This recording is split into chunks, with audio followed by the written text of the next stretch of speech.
We live in a twilight world. Let's do a quick recording. Let's visit our old friend, our old topic, World War 33 that's going on. You may have noticed that over the last... Well, I guess it's between Christmas and New Year's. There's been a lot of, tit for tat kind of missile strikes happening between Russia and Ukraine.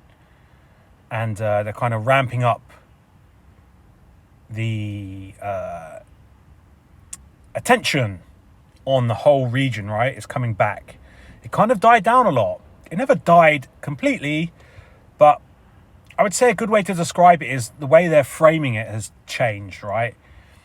If you remember, like, summer, we hadn't heard nothing but about this Ukrainian counteroffensive, and turns out it was a big nothing burger. Nothing really happened, and then slowly they started to, out the side of their mouths, they started to say, yeah, it was a massive failure, and so on. And then, Ukraine kind of took a backseat, or near enough vanished, while the world's attention was taken over to Israel and Gaza, Hamas and all that kind of business over in the Middle East. But now that has kind of died down. Ukraine has flared up again, If you've been watching my illusion warfare videos, you'll know the best description I use is the magician stage, right?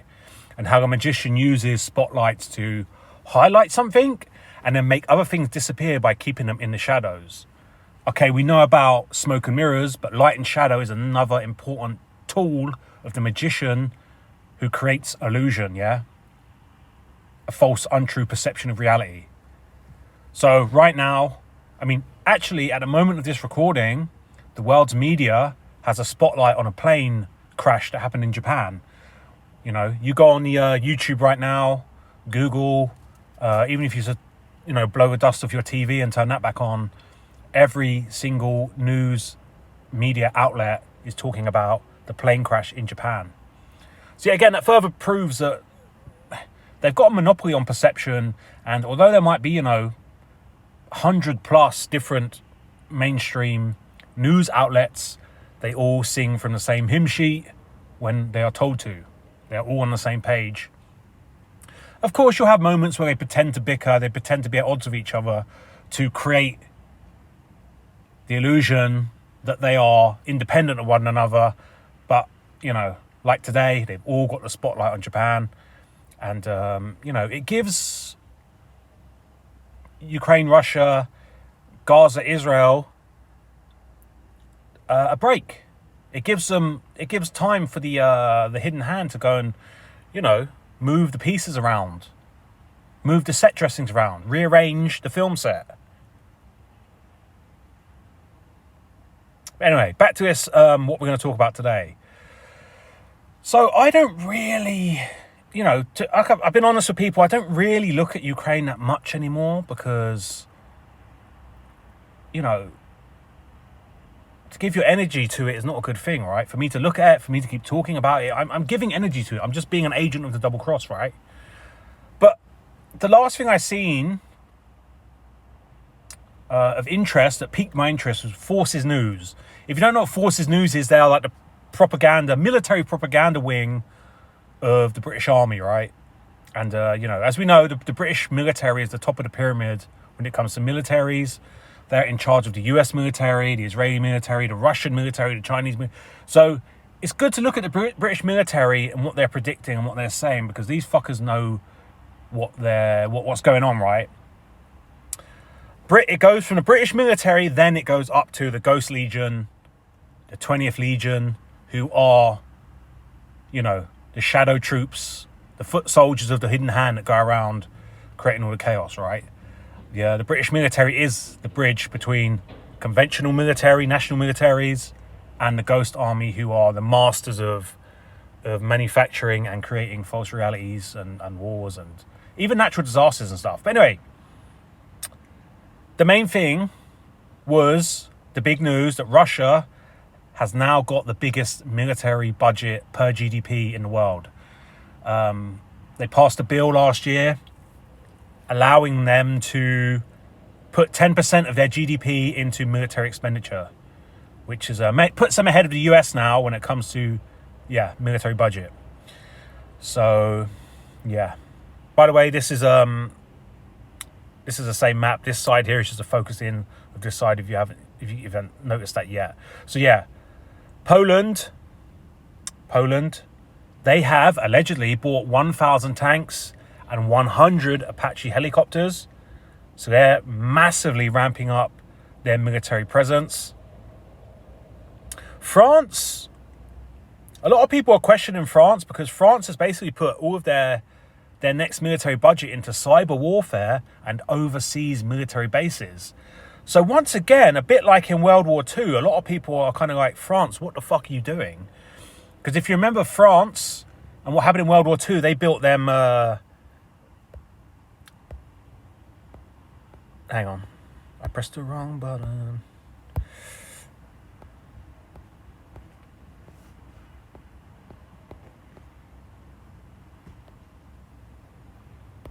I changed all the settings on my mouse and it's proper fucked it now. I should never have touched it. My mouse was working fine. But anyway, so in World War II, France built a row of, they were called the Maginot Lines. Like defences against any kind of, cavalry style attack. They were essentially, the alleged mistake they made was they were trying to fight the last conflict, right? Generals are always trying to fight the last conflict they had. So they built these defensive structures. They were like proper heavy duty trenches, like concrete underground trenches, fixed gun posts and all that kind of stuff, the Maginot Lines, which is funny because it kind of sounds like the imaginary lines, right? I might actually have a trip over to France and go and check out the Maginot Lines. Apparently you can go down there and walk around them and stuff. But anyway, the Germans just went up to the Maginot Lines and just drove around them. And that's how France was beaten so easily. So it's interesting that France, again, is doing a kind of weird thing of it's all, as we know, right? If you follow my work, you follow Illusion Warfare, you know there's no such thing as a military blunder. It's all on purpose. It all creates the fiction of the World War. So yeah, again, France is setting themselves up to get their ass kicked again. All in the fiction. Always remember that. It's all in the fiction. Britain's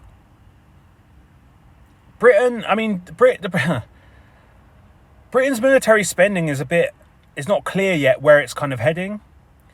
I know that the big kind of like speech at the military defence kind of expo that happened in the City of London last year, it was all about going back to, the real stuff that counts. Infantry soldiers, mechanized armour, attack helicopters and that.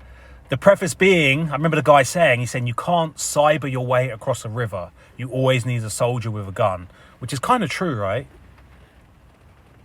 But the main thing I want to talk about, let's have a swig of my coffee, is the Suwalki Gap here, okay? This here is Belarus, ally to Russia. Hang on, let me zoom in. This is Belarus. Yeah, the ally to Russia. That's Russia.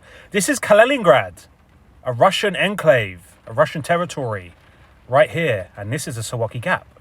Okay? Of course, you got Lithuania, Latvia, and Estonia. Now, what a lot of people are saying in the narrative of this World War 33 is that Putin wants to, reinstate the glory of the Soviet Union, right? That would include these these Soviet satellite states of Estonia, Latvia, and Lithuania. I would like to go into these places, actually. Estonia is where they filmed most of Tenet. So I'd really like to check out Estonia. Maybe there's some hidden clues in Estonia. Now, Britain has a massive military presence in Estonia, and I think they're doing a lot of training and, parenting of the Latvian military, which is ramping up its kind of conscription reserves and so on, right? So Britain is over here. I don't think I'm not aware if Britain has that much of a presence in Lithuania. But Poland, the US have a big presence in Poland. So you've got the British up here and the US and Poland. And as I just said, yeah, Poland has ramped up its military, 1,000+ tanks and 100 Apache attack helicopters. And that's pretty serious, man, because, I don't know, man. That, to me, is a different kind of... And they've also got a lot of Patriot missiles, Archer, artillery stuff, and all that kind of stuff. Because the thing about me, what I'm seeing a lot and what I'm suggesting is that a lot of illusion warfare is done with artillery and dropping of bombs, where it's kind of compartmentalized and the left hand doesn't know what the right hand's doing and so on, right? So, for example, the people standing around next to the artillery or field gun, yeah, they're putting a shell in, you know, they're pulling a bit of string, yeah, they're shooting a shell 32 kilometers into the enemy's direction, but they have no idea where it lands. They're being told it got landed on target, but they don't know that, right? And that's how you create the illusion of war, is that people are participating in things for real, but they have no concept of the outcome. Now, with an Apache helicopter, it's going to be kind of tricky to fool an Apache helicopter driver unless... This is when you start getting into the whole thing of, you know, you have a lot of Freemasons in the Air Force, right? Like if you or me, a regular Joe off the street, tried to join the Air Force and be a pilot, you'd have no fucking chance, right? Those jobs of pilots are pretty much like politicians, right? They're set aside for the plutocrats of this world, right? The sons and daughters of wealthy people. I mean, sure, you could go and join the Royal Army Air Corps, and they might give you a job like being the guy that puts the fuel into the side of the Apache helicopter, or changes the wheels on it, or drives the Jeep around that tows it around.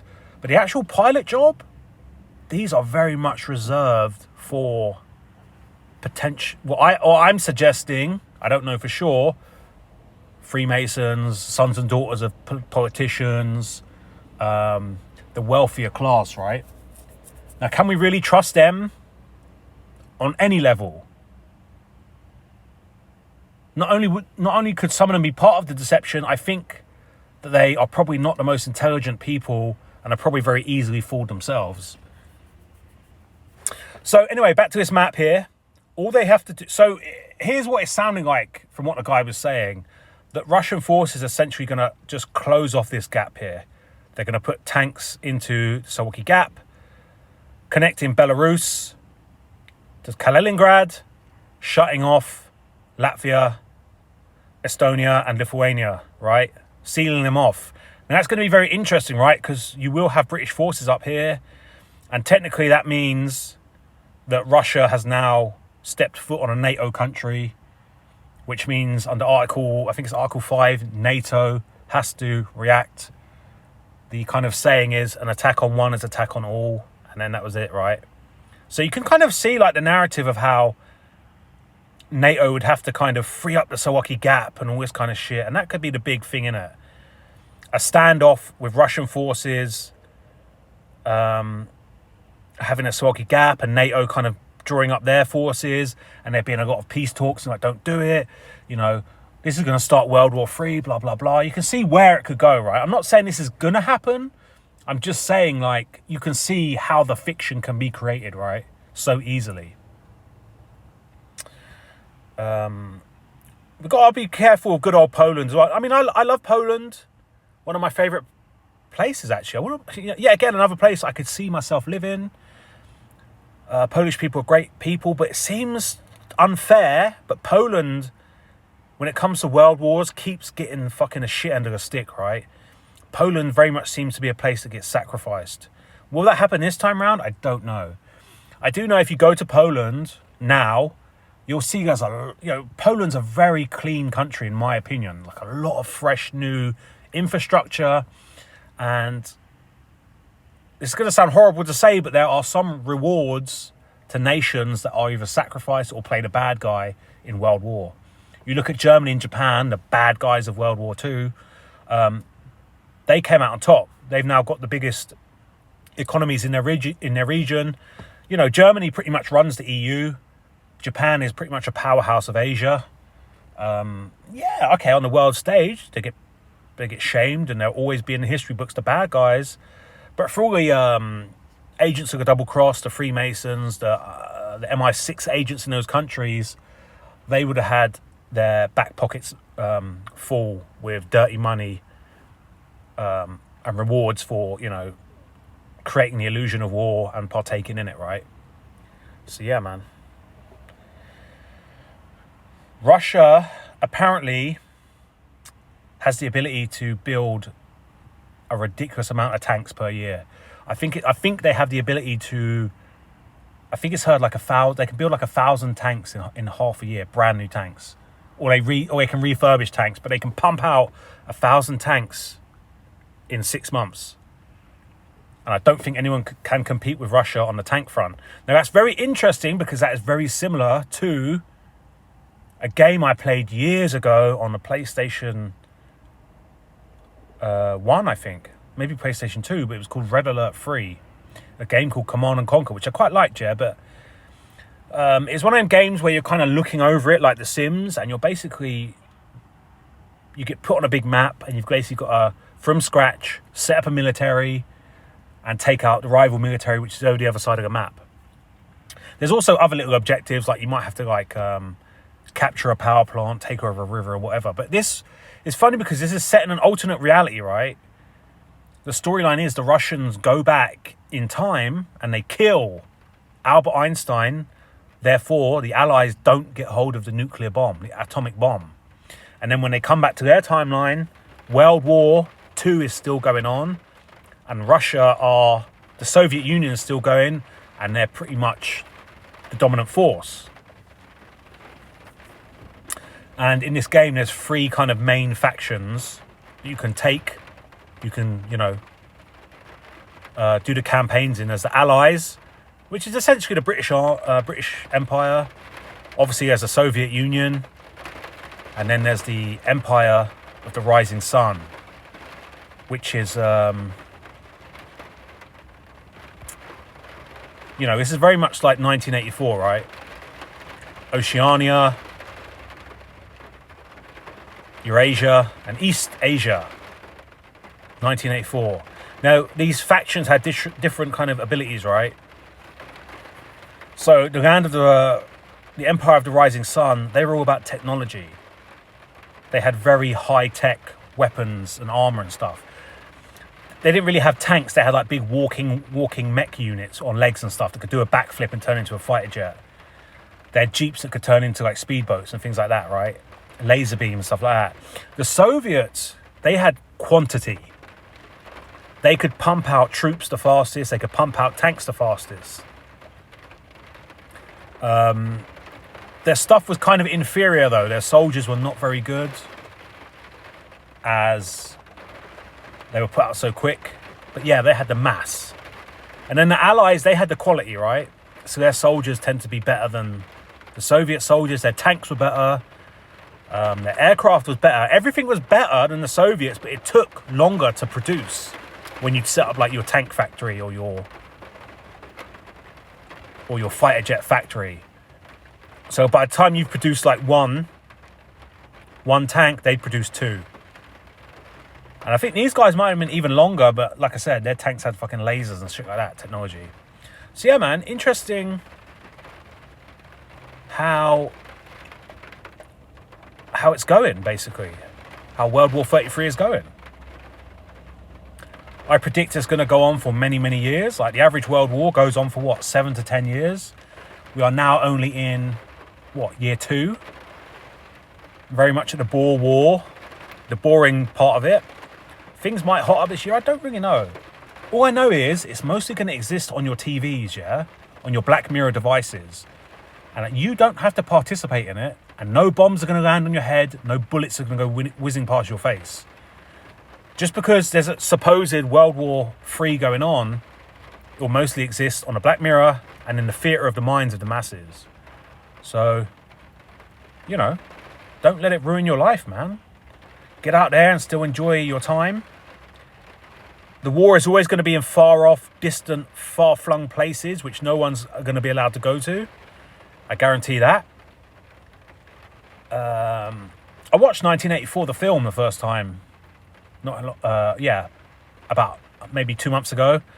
And I've never seen the film before, but yeah, man. And even the book, you know, it's still not very clear how real the war was in 1984. You know, for the main character, for the protagonist, it was mainly just only ever heard via radio broadcasts, right? And news flashes on the TV screen. And it very much feels like this with this current World War 33. Anyway, it's a rainy day. You can probably hear the rain on my car. So I might do a few videos today. We live in a twilight world. There are no friends at dusk.